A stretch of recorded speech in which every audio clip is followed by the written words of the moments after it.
G'day everyone, welcome back to my channel, and here we've got a painting today of this bad boy of, well, it's pretty hard to say his name, and he is from Assassin's Creed, and because I have a beautiful fluent Australian accent, I'll try. I think it's something like Ibn-La'Ahad. I think I've just nailed it.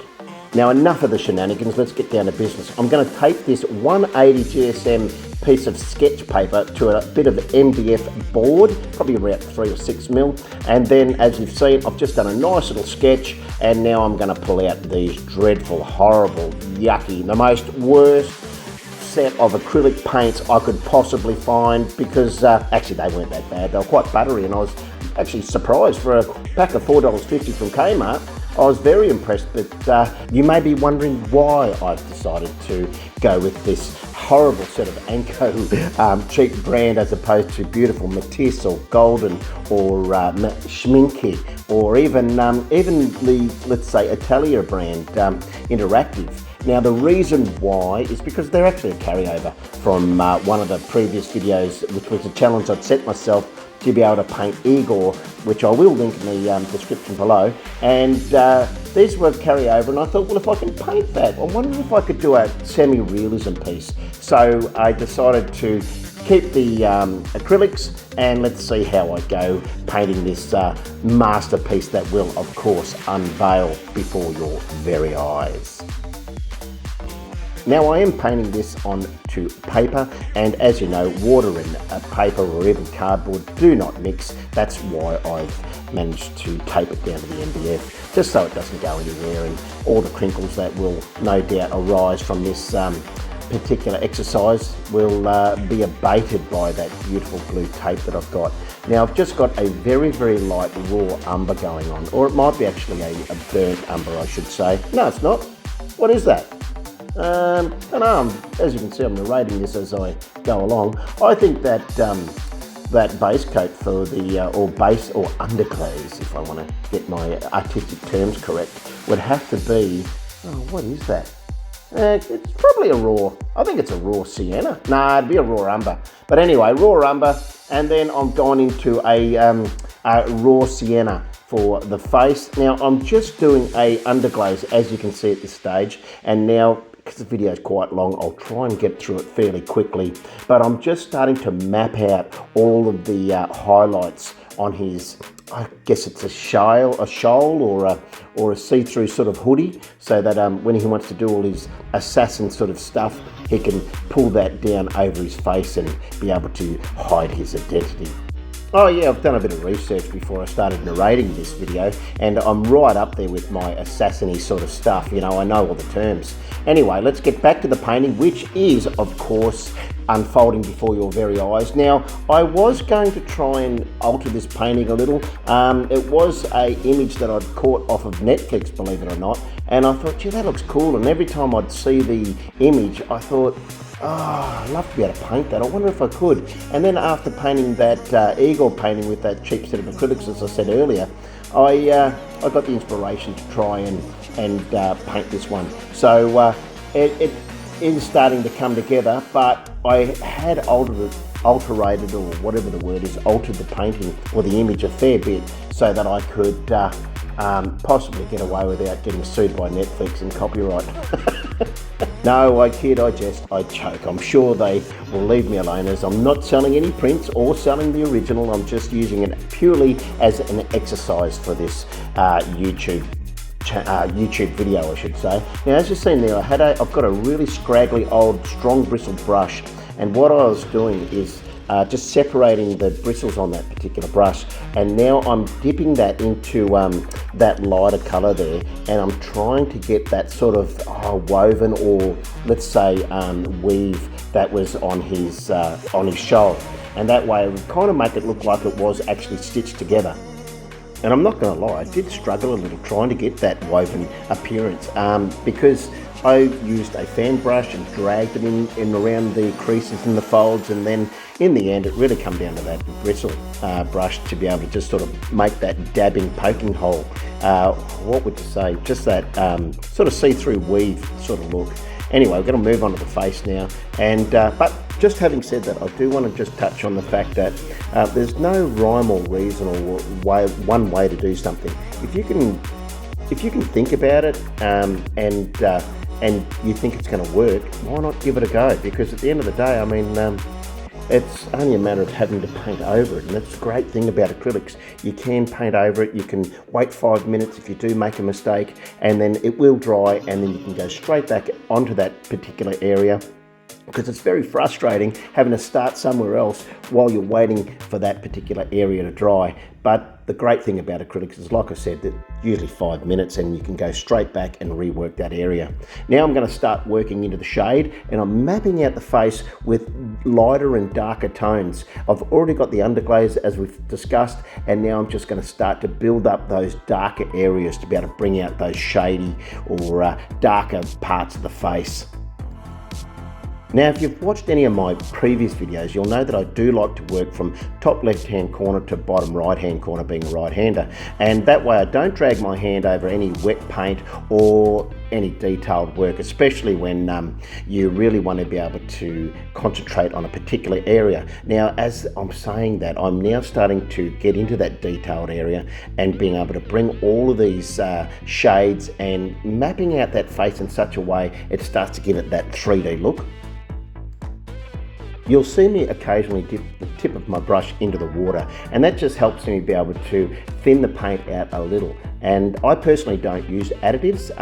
I think they're just something else. They're a breed unto their own. You've virtually got to learn how to use those as well as learn how to paint. So for me, I just stay away from them. Although I have used the retarders, and they're quite good, especially in the Australian summers. But for me, there's ways around that too. You can get those palettes that have got, they're all over YouTube on how to keep your acrylic paints nice and cool and last longer. So I'll let you check them out, but only after this video. You must make sure you watch the end, because I tell you what, there's absolutely no surprises and it's quite boring. But if you do manage to stick around that long, and it does help my watch hours increase, I do hope that you do walk away with some tips, some useful tips. And also, if you do find anything in this video useful and you know some other arty people, please share me around. I have absolutely no worries about you doing that, and it does help me out and my channel out quite a lot. Another thing I'd like to highlight is the ugly stage, the intermediate stage, then the final stage, which is your final detail stage. And we're starting to move into that intermediate stage. Now, a lot of artists do get very, very discouraged, especially with with acrylic paints, because what they do is they have to do these underglazes, and the whole thing's brought about by layering. And layering is the key word when it comes to acrylics. It's not so much the blending, which you do get with your oil. You can pretty much, the color you put on the canvas will be the color that you end up with even when it dries. But acrylics are a different beast. They do fade, they do need a lot of layering to be able to bring those colors out. And that's why you've seen me, as I'm going through this painting, you'll see it, a certain area, it's detailed, then you'll look back at the next scene and it's not detailed. It's because I'm layering and layering, or let's just say caking on the paint. And as you do that, sometimes you'll get the wrong tone, you'll get the wrong shade, and then you do have to go over that again. But it really doesn't matter, because honestly, with acrylics, the more paint you get on, the better it's going to, it's not going to be translucent on the canvas. It's going to be able to really bring out that strong color, especially once you put a glaze over that or a varnish. It's going to bring all those colors out. So don't be dismayed in that first area where you're mapping it out or blocking it in, because it really will take time, and just start to trust yourself and the process. And just touching on trusting yourself and the process, well, that just comes through practice. I even now get lost in my own paintings, and I've been painting for quite some time. I'm only just starting to hit my straps again, now starting to try all these different styles. I was a realist painter, and if I didn't get that painting, let's say photo perfect, I would virtually want to tear that page up, especially in my teen years and my early 20s. I was just focused on realism. And it was only later on that I'd sort of walked away from art and then come back to it that I started to really enjoy other styles. I wouldn't say that I'm a real lover of abstract art. In fact, I find some of it quite insulting, especially the money that they bring in. But having said that, only because I just know the amount of hours that go into being a realist or you know, a landscape painter. Like you talk to some, or you watch somebody like Andrew Tischler or UVN art. Oh, I'm just trying to think of his name. Victor Yushchenko, I think it is, from YVN. You look at these guys that do their landscapes, and they're just so awe-inspiring. And so you've really just got to put the time into practice, and that way you will be able to trust your own process. And like I said earlier, you start to even get lost within yourself. And it's just a matter of, no, I'm not going to get anxious. It is going to work out. It just takes time and the layering process, especially with acrylics. And when I say trust the process, I really mean your process. I can show you how I do things, and of course there's some great artists on here that give the most phenomenal tips and tutorials, but really it really just comes down to you grabbing that brush and starting to paint your own images, whether they be abstract, whether they be contemporary, whether they be modern art, or let's say pop art, or realism. The whole thing is a matter of time taken, and you will start to get your own, let's say you'll get your own vibe, if you know what I mean. You will know what works for you. I could show you something all day long, but until you actually grab that brush and start painting that canvas, it's really getting your own process. There's no right or wrong. It's just a matter of saying, well, did that work out? Am I happy with that? No, I'm not. Well, it's back to the drawing board.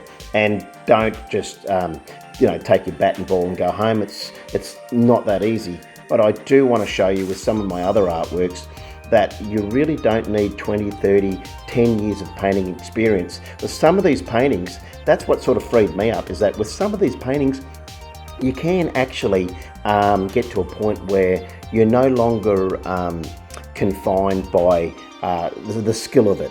Because some of these paintings can be absolutely awesome and just beautiful to look at, and yet they've just been slapped up, and I've seen it time and time again. And it's really was my heart for this channel, is for people that haven't known that they've had a love for painting and then picked up a brush and suddenly they've just got a whole new world open to them. Now, having said that, I do realise that this painting in particular is a little bit more advanced, especially for somebody just wanting to pick up a brush. They're not going to get this sort of standard, and I'm not blowing my own trumpet. There's a lot wrong with this. I am under the challenge of using some very cheap acrylics, but that's no excuse regardless. I do need to practice a lot more myself if I wanted to really get to the point of realism again.